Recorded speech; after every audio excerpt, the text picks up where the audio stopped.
Këngëtari dhe gushinjeri Action Bronson I mëson kryetarit New Yorkut një shprehje shqipe gjatë iftarit javën e kaluar.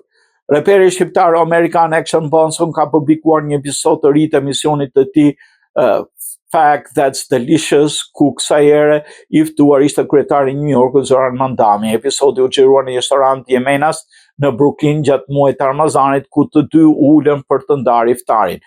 Mandami, I cili është musliman, e nisi iftarin me hurma dhe çaj përpara se të provonte një sër gatimesh tradicionale si peshk I pjekur, mish qengji, hanith, salta dhe pjata të tjera tipike të kuzhinës yemenase. Atmosfera ishte relaksuar në stilin karakteristik të Bronson, me biseda që lëviznin natyrshëm nga ushqimi tek jeta në New York. Një nga momentet që ra më shumë në sy ishte kur Bronson I tha Mandamit të boft mirë, duke shpjeguar këtë shprehje si një mënyrë tradicionale shqiptare për të uruar fillimin e ushqimit. Ky detaj I vogël kulturore ktheu episodin në një moment që rezonoi veçanërisht në audiencën shqiptare online. Gjatë bisedës Mandami foli për rrugtimin e tij nga një fëmijë emigrant që u rrit në New York, në kryetar të qytetit më të madh të Shteteve të Bashkuara.